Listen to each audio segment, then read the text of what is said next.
이번 주간에 길을 지나가다가 세탁소를 지나가는데 어떤 세탁소에 7월 27일부터 마지막 금요일까지 여름 휴가를 떠납니다. 이런 문구가 적혀 있더라고요.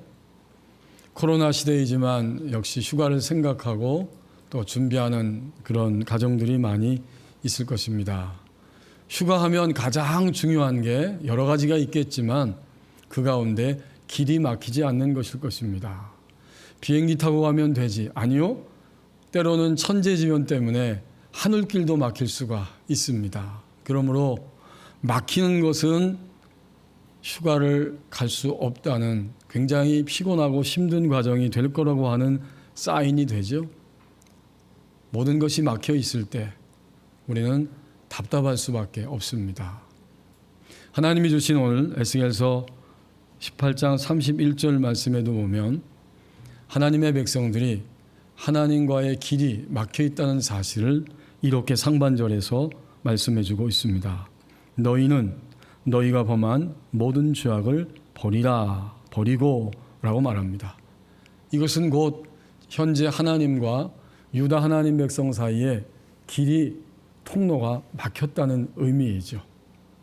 1차로 바벨론 땅에 포로 생활하고 있고 2차로 에스겔 선지자와 또 수많은 사람들이 그 낯선 땅 강대국 바벨론에 끌려갔습니다. 그럼에도 불구하고 하나님이 예루살렘을 내주실 리가 없어. 우리는 선민이고 하나님이 선택하신 이 예루살렘은 결코 지상의 어떤 나라에 의해서도 빼앗기지 않을 거야. 이런 생각으로 짐을 싸고 다시 고향으로 돌아갈 생각을 그들은 하고 있으면서 하나님이 심판과 징계의 길을 예비하셨고 그것을 누누이 말씀해 주셨고 심판과 징계를 통해서 다시 새로운 백성으로 재교육시키고 재무장시켜서 새로운 하나님의 백성을 만들어 가시겠다고 하는 이 하나님의 예언과 선포의 말씀에 대해서는 그들이 귀를 기울이지 않습니다. 그런 거로 오늘 에스겔 18장에 등장하고 있는 하나님의 백성들의 현재적인 상태는 하나님과의 관계성이 막혀버린 부정적인 상황입니다. 여기서 하나님은 인간의 본성에 대해서, 본질에 대해서 알려주십니다. 인간은 누구냐? 인간은 신자이든지 불신자이든지 간에 누구든지 하나님과의 관계성을 가진 존재가 인간입니다. 그런데 현재 이스라엘 백성들, 그들은 하나님과의 관계성이 부정적인 관계성으로 살고 있었던 것입니다. 하나님과의 관계성이 단절되면서 하나님의 말을 알아듣지를 못하고 있는 거예요. 그런 거로 하나님은 그들을 향해 그럼에도 불구하고 포기하지 않고 끝까지 목소리로 들려주십니다. 이 31절 상반절이 얼마나 구체적입니까? 너희는 너희가 범한 모든 죄악을 버려라 라면서 하나님이 불러주시는 거예요. 말하자면 개인적으로 말하면 우리의 이름을 불러주시는 거예요. 근데 하나님은 하나님 백성 전체를 부르시면서 너희가 지금 범한 모든 죄악을 버려야 한다 라고 포기하지 않고 이렇게 다가오고 계신 거예요. 지난주 화요일날 성경 공부를 하다가 적용 나눔을 하면서 질문을 해봤습니다. 이렇게 화요일 성경 공부에 나올 만큼 정도 되면 하나님과 우리의 관계성이 어느 정도 분명하게 정립된 것인데 만약 우리가 하나님이 우리에게 응답도 하지 아니하시고 또 우리의 생활 속에 예측할 수 없는 또는 예측하면서도 당할 수밖에 없는 곤란과 어려움들이 왔을 때 속상하고 힘이 들고 시험에 들 수 있는데 그럴 때 그 떨어진 자리에서 다시 하나님의 사랑을 믿고 하나님과의 관계성이 정상적으로 돌아가는 그 힘, 그것을 복원력이라고 하죠. 떨어진 자리에서 본래 망가진 자리에서 다시 원래 자리로 회복되는 힘이 복원력인데 그러면 오늘 성경 공부하는 우리 교우님들 한번 대답해 보십시오. 우리 사람은 수치로 이야기할 때 쉬우니까 나는 지금까지 주님을 믿으면서 내가 밑으로 떨어지고 답답하고 괴롭고 힘든 일이 있을 때 복원력이 얼마나 빠릅니까? 어느 정도의 복원력을 가지고 계십니까? 하루 이틀, 나흘, 1개월, 3개월, 6개월, 1년, 10년 넘게 하나님께 돌아가지 않고 그렇게 하나님을 멀리하고 있는 교우들도 있는데, 아무리 이해 안 되고 어려운 일이 있을지라도 하나님의 사랑을 믿고 바로 돌이킬 수 있는 이 복원력, 이것이 몇 %나 되세요? 제가 한 분 한 분 질문했어요. 그리고 저도 복원력이 어느 정도 되는지 대답하려고 마음에 생각하고 있었어요. 그랬더니 어떤 분들은, 목사님, 저는요 하나님의 사랑을 알지만 이렇게 기도하기도 힘들고 또 하나님께 가기가 쉽지 않아요. 그리고 하나님이 무슨 말씀하는지 잘 알아듣지도 못하겠어요. 뭐 이런 식으로 대답하고 계시더라고요. 그분의 복원력은 얼마나 될까? 그래도 하나님의 말씀을 듣고 성경 공부하고 주님을 사모하는 자리에 나오는 것 보면 복원력이 없는 게 아니죠. 힘들고 답답하고 안 되는 것 같아도 주의 말씀을 듣고 함께 나누기 위해서 그 자리에 나오는 것 자체가 복원력이 있는 거예요. 그분의 복원력은 그래도 낙제는 아니에요. 낙제가 아니면 우리 인간적으로 표현하면 얼마죠? 한 60점은 되는 거죠. 그래서 그래도 성도님은 복원력이 있는 겁니다. 그렇게 말씀을 드렸어요. 그리고 권사님, 집사님들에게 물어보니까 저는 목사님 지금까지 믿음 생활하면서 한 70%, 80%, 뭐 85% 그 정도는 돼요. 또 그렇게 대답하시더라고요. 옳습니다. 놀랍습니다. 또 다른 분들은 저는 85%, 또 어떤 분은 90% 이렇게까지 대답해요. 제가 굉장히 감사했어요. 세상에 복원력이 90%나 된다니 앞으로 염려할 것이 없다. 쓰라립고 고통스럽고 잠깐 동안의 회의 의심에 떨어지기도 하지만 다시 하나님의 사랑을 믿고 돌아오는 복원력이 90% 정도까지 된다니 이건 정말 놀라운 일이다. 이제 제 차례가 됐잖아요. 저는 몇 % 된다고 대답했을까요? 저는 성도님들보다 감히 더 넘어선다고 말하지 않았어요. 우리 성도님들이 오늘 60%부터 70, 80, 85, 90까지 말씀했는데 저도 90%입니다. 이렇게 대답했어요. 인간은 오늘 본문에 의하면 어떤 존재인가? 하나님이 끊임없이 부정적 관계성에서 떨어져 있을지라도 오늘 하나님의 백성들 향해 특별히 부르고 계십니다. 너희는 너희가 라고 불러주십니다. 그러니까 인간의 본질은 하나님과의 관계성을 가진 존재입니다. 자, 이렇게 관계성이 비정상적이다라고 말씀해 주시면서 그 다음 중반절에 보니까 하나님은 좀 더 구체적으로 인간의 본질을 알려주고 계시는 거예요. 이 31절 중반절에 너희가 범한 모든 죄악을 버리라 라고 말하고 뭐라고 말씀하시느냐? 마음과 영을 새롭게 할지어다. 이게 훨씬 구체적이네요. 너희가 범한 모든 죄악을 다 벗어버려라. 그렇게 하고 나서 그것이 어떻게 하는 것인데요? 라고 물었다면 물론 백성들은 묻지 않았어요. 근데 하나님이 친히 구체적으로 가르쳐 주십니다. 이 중반절을 좀 더 쉽게 설명하면 이런 거예요. 우리 성경에 나와 있지 않지만 이런 의미를 담고 있습니다. 너희는 너희 자신을 위하여 마음을 새롭게 하라, 영을 새롭게 하라. 이런 명령형이에요. 여기서 인간의 본질을 우리는 또다시 확인합니다. 나라고 하는 존재, 모든 지구상에 살고 있는 이 인간이 어떤 존재인가 봤더니 몸을 가지고 나라고 하는 존재가 있는데 내 안에는 마음도 있고 내 안에는 영도 가지고 있습니다. 이걸 좀 더 다르게 표현하면 하나님이 인간의 구조와 인격적 반응에 대해서 깨닫게 하시는 거예요. 인간이 어떤 부분을 가지고 있는지 그 부분들을 보여주시고, 그리고 나서 인격적 반응이라는 것은 하나님을 대면하는 우리의 태도예요. 우리도 여러분 서로 인격적이라고 할 때는 상대방이 어떤 말을 하면 거기에 반응하는 게 인격적이에요. 그러니까 하나님이 우리에게 이미 다가오시는데 우리도 하나님께 다가설 때 그게 인격적이란 말이 의미하는 거예요. 그러니까 이 중반절은 인간이 어떤 존재인지 아느냐, 인간의 본질은 하나님과 관계성을 가진 존재다. 그리고 그 관계성은 일평생 동안 이 땅을 떠날 때까지 지속되는데 그 관계성이 온전하게 되기 위해서는 어떻게 해야 하는지 아니? 너희는 너희의 구조를 알아야 하고 너희가 어떤 구조 속에서 나하고 인격적으로 만나고 반응할 수 있는지 그것을 알아야 한단다. 이렇게 가르쳐주고 있는 거예요. 그래서 인간은 구조적으로 볼 때에는 몸이라고 하는 전인적인 존재인데 그 안에 마음도 있고 그 안에 영도 있다는 거예요. 그러면 어떻게 반응해야 되죠? 마음도 새로워지고 영도 새로워지면서 하나님께 반응할 때 이것이 인간의 온전한 본질입니다. 이렇게 가르쳐주고 있는 거예요.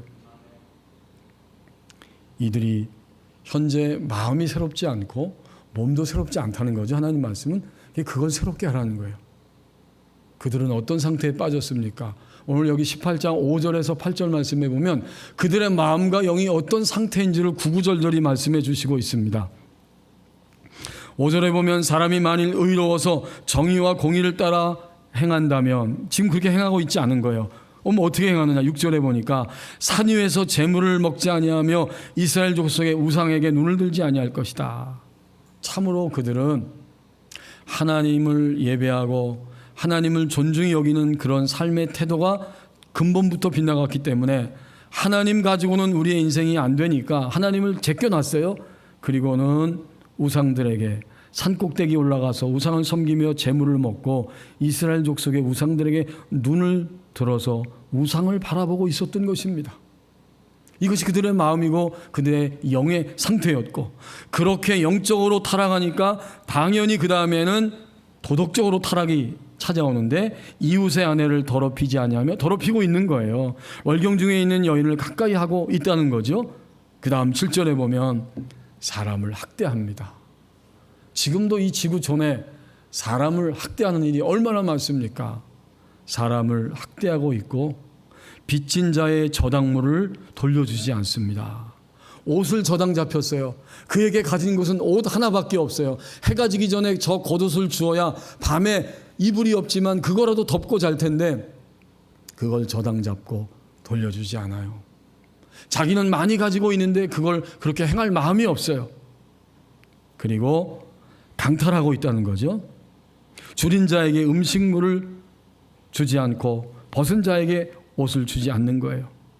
그 다음 마지막 8절에 보면 그들은 이자놀이를 하고 있습니다.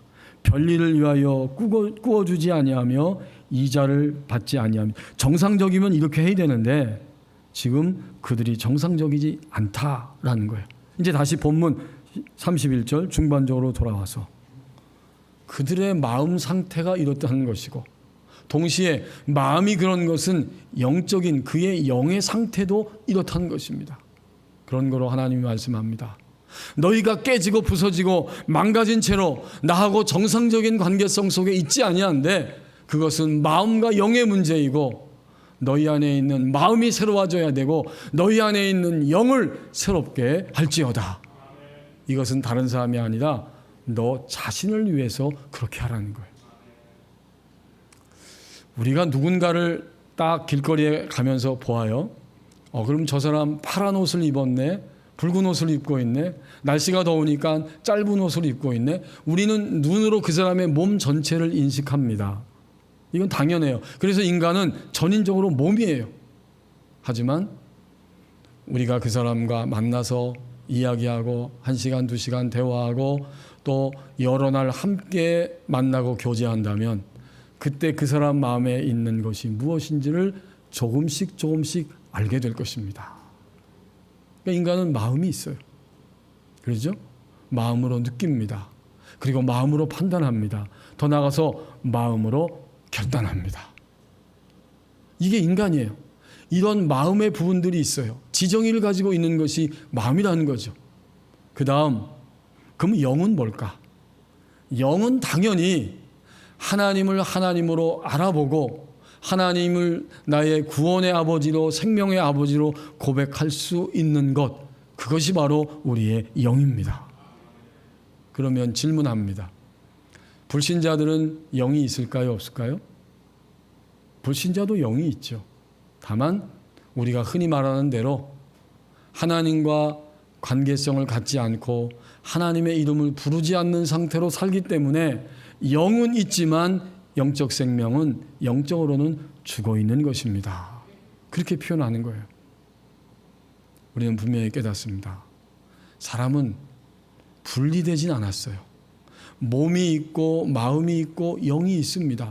이게 다 통합된 존재가 우리 사람이에요. 이게 인간의 본질이라고 주님 지금 말씀해 주는 거예요. 그런데 어디가 망가졌느냐?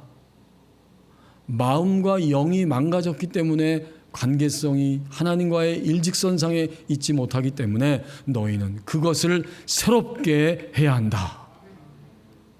그리고 우리가 살펴본 것처럼 마음과 영이 망가진 상태는 각종 타락과 윤리적 도덕적 차원의 밑바닥까지 떨어진다는 사실을 앞부분에서 이미 살펴보았습니다.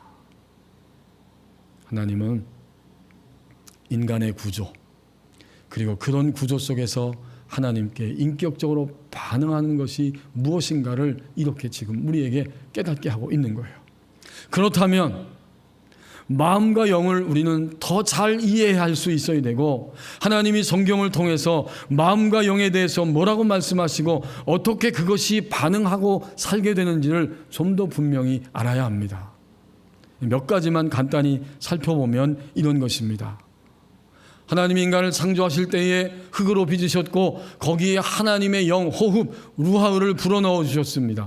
그때 하나님의 영이 들어오니까 아담이 눈을 떠서 자기를 지각하고 세상을 지각하고 하나님을 알아보면서 지정의를 가지고 반응하는 이런 전인적인 존재가 되었어요. 그러니까 우리는 앞으로 살아가면서 내 마음에 지식과 감정과 의지가 있는데 이것이 나 자신의 지정의 속에서 오는 것이 있어요. 그런 마음이 있고 동시에 영에서부터 오는 마음, 생각도 있습니다.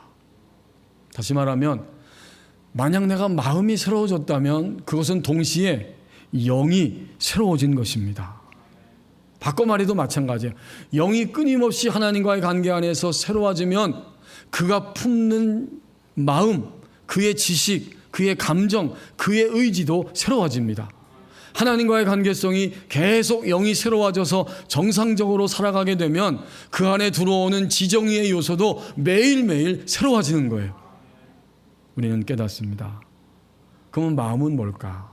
결국 마음은 우리의 영이 하나님의 사랑을 느끼고 경험하고 점점 깨닫고 인식이 확대될 때 그 영이 깨달은 것을 마음으로 지정의가 표현하는 거예요. 이게 좀 어려울 수도 있는데요.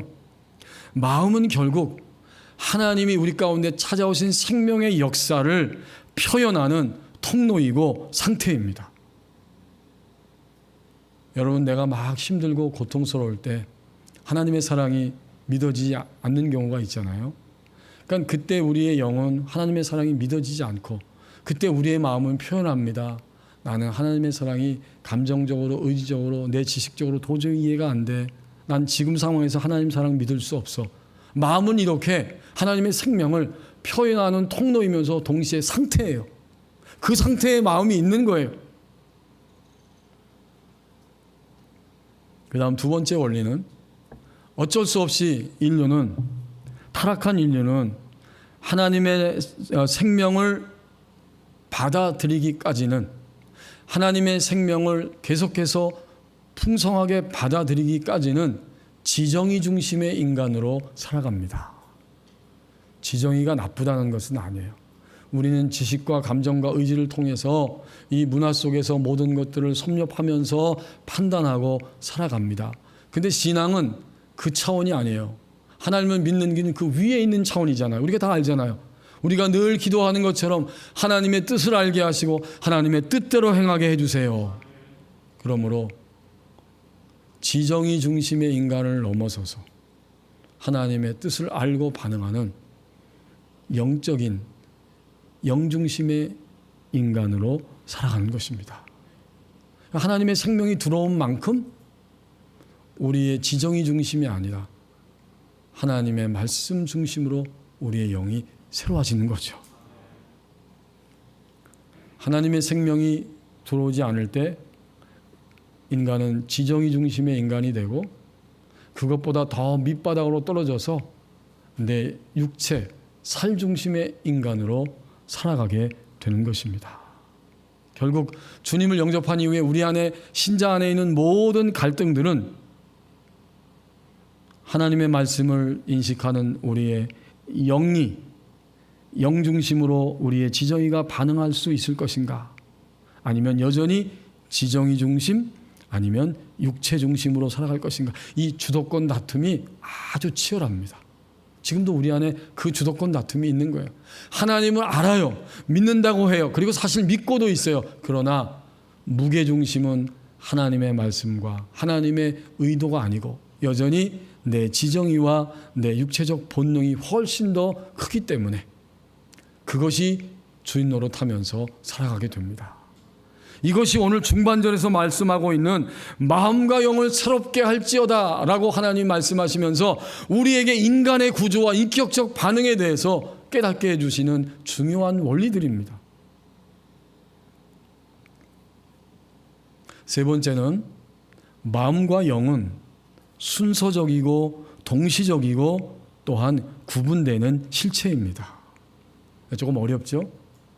근데 쉽게 표현하면 이런 거예요. 마음과 영이 순서적이라고 하는 말은 우리가 오늘 예배 자리에 나올 수 있는 것은 내 마음에 일어난 일이 아니에요. 거듭난 우리의 영 안에 일어난 일이죠. 항상 하나님께 대한 반응은 우리의 영 안에서 일어나서 반응한 것이고, 그 다음에 두 번째 순서는 마음이 갈등하지 아니하고 주일날 예배 가는 거 당연하지 라고 마음이 그 다음에 동의한 것입니다. 이런 면에서는 순서적이지만, 그러나 우리가 이제 점점 주님 앞에서 소위 믿음이 성장되고 성숙될 때 마음과 영이 동시적으로 움직이게 됩니다. 하나님 말씀 들은 즉시로 들은 대로 믿고 들은 대로 따라가는 그러한 날이 우리 가운데도 오는 거예요. 이게 정말 믿어지는 거예요. 이런 면에서는 마음과 영은 순서적이지만 언젠가는 동시적이 되고, 그러면서도 오늘 이 중반절 말씀처럼 마음이 있고 영을 가지고 있는 존재가 인간의 본질입니다. 그러나 여러분, 누누이 강조하지만 이것은 분리된 게 아니고 구별되어 있고 통합적이에요. 나라고 하는 존재가 오늘 교회에 온 것은 나의 영과 마음과 몸, 이 통합적인 존재 자체가 여기에 온 것입니다. 하나님께 반응하고 있는 거예요. 그래서 불신자의 영이 죽어 있다고 말씀드린 것은 하나님 앞에 예배하러 오지 않잖아요. 그들이 나쁘다는 이야기가 아니라 영은 있지만 반응하지 않고 지정의 중심으로 살아가고 있는 거죠. 이런 면에서 구분이 됩니다. 그리고 또한 몸이 변화되는 것처럼 영도 계속해서 변하여 새로워집니다. 당연하죠. 몸, 영아기, 유아기, 아동기, 청소년기, 어느새 청년이고 건장한 장년인 줄 알았는데 몸이 몹시 피곤하고 노곤해지는 노년기가 우리에게 찾아와요. 몸의 변화예요. 영도 마찬가지, 마음도 마찬가지예요. 우리의 영이 점점 하나님의 생명을 받아들이면서 속사람도 점점 커지기 시작합니다. 속사람이 커지면 하나님의 생명을 더 많이 알게 되고 더 많이 제대로 표현할 수 있게 돼요. 뭘 통해서? 지정이, 마음을 통해서. 그렇기 때문에 영이 커지고 변화되면 마음은 성령이 말씀하시는 대로 성령의 열매가 나타납니다. 여러분, 갈라디아서 5장에 나오는 성령의 열매 아시잖아요? 그건 그냥 뚝딱하고 나타나는 게 아니에요. 우리의 영이 하나님의 생명으로 커지고 우리의 마음도 새로워지면서 우리의 마음속에 사랑, 희락, 화평, 인내, 자비, 양선, 충성, 온유, 절제, 이런 열매들이 내 마음 안에서 나타나고 표현되고 드러나는 것을 우리는 확인할 수 있습니다. 그런 거로 마지막으로 또 한 가지, 결국 하나님이 오늘 31절에서 너희는 너희가 범한 모든 죄악을 버려라. 어떻게 해요? 마음과 영을 새롭게 하라 말씀하시는데, 죄악이 뭔지 압니다. 결국 그리스도인에게서 죄악은 하나님을 거역하고 반항하고 여전히 내 육체적인 지정의가 중심이 되어서 주인 노릇하며 살 때, 이것이 죄악입니다. 지금 본문에 등장하는 하나님 백성들을 보세요.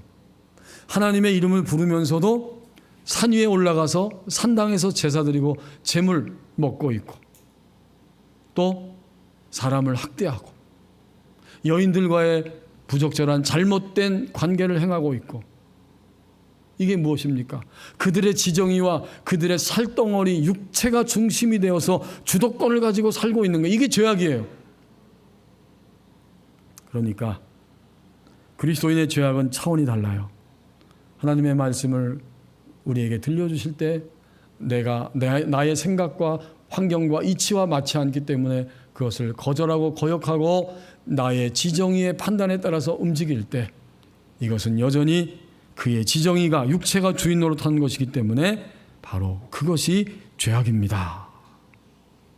자, 이러한 모든 것들을 우리가 한 번에 다 알지 못할지라도 점점 하나님 안에서 하나님을 믿을 때 나라고 하는 존재가 통합적이지만 이런 마음과 영의 구족을 가지고 있고, 이것을 가지고 하나님께 내가 어떻게 반응하는지, 이것을 점점 실감 있게 체험하면서 알게 됩니다.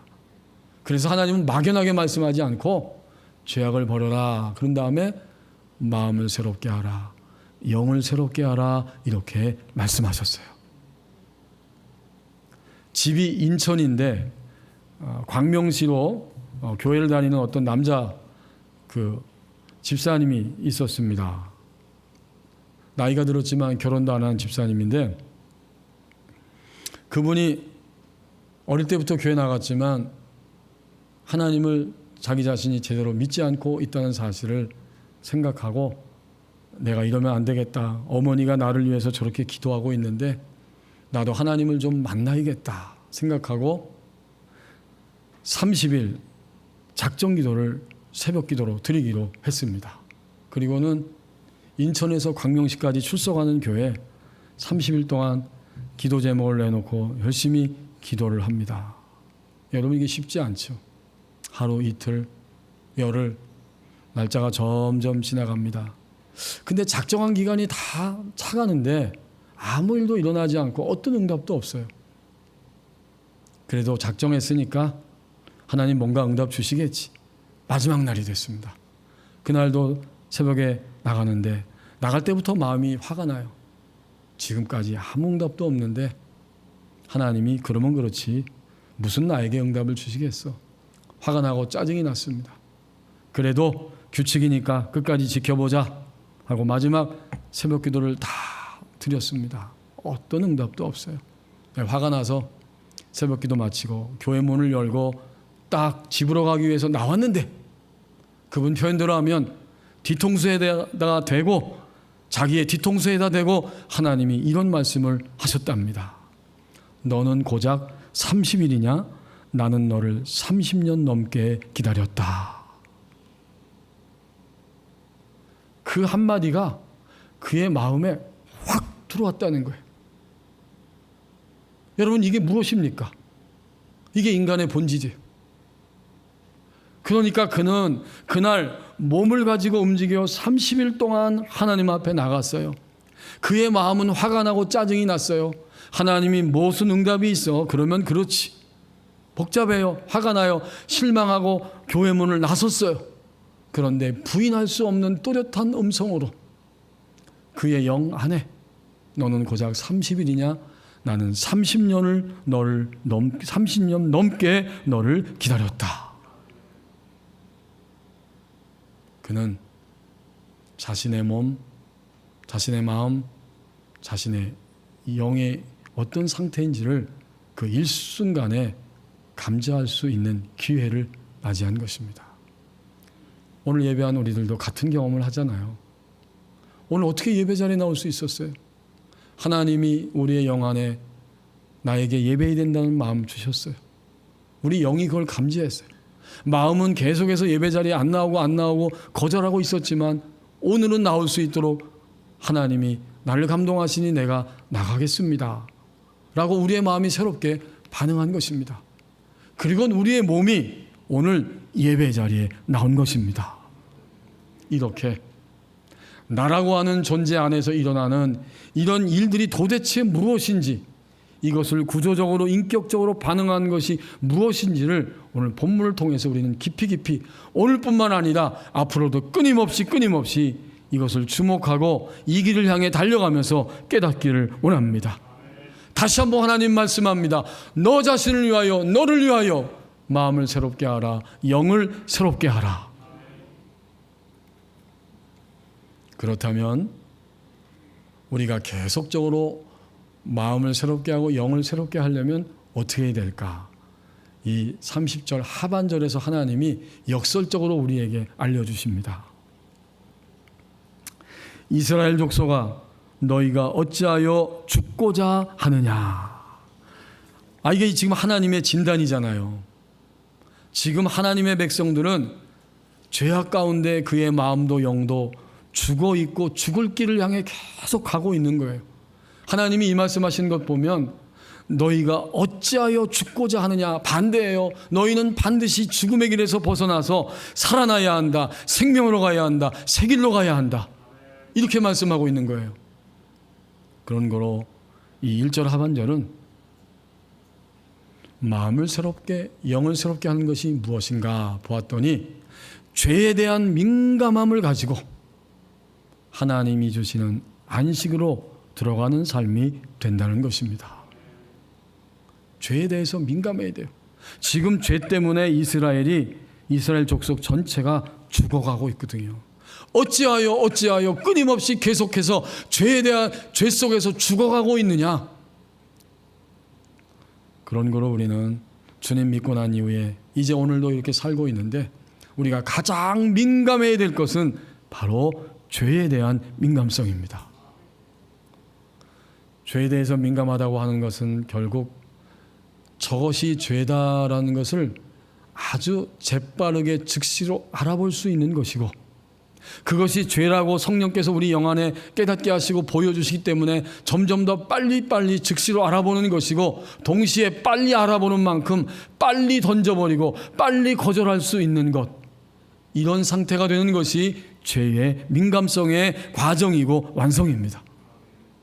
우리는 죄를 즐기거든요. 어떤 것을 쳐다볼 때 내 안에 들어온 생각과 그런 것들을 가지고 끊임없이 죄를 즐기고 있어요. 상상 속에서 즐기고 있어요. 상상 속에서 하나님의 말씀과 나의 뜻 가운데 망설이고 있습니다. 그게 다 죄지요.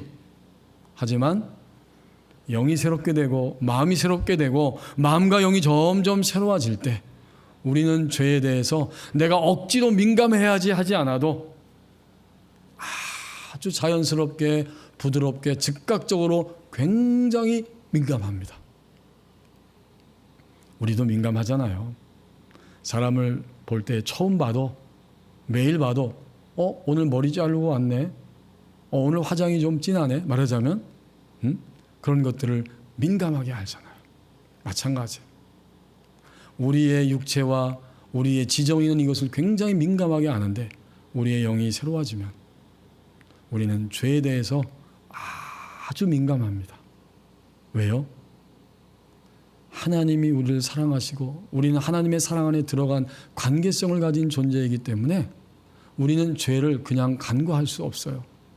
이것이야말로 정상적인 그리스도인의 믿음의 삶이요 성장 과정이에요.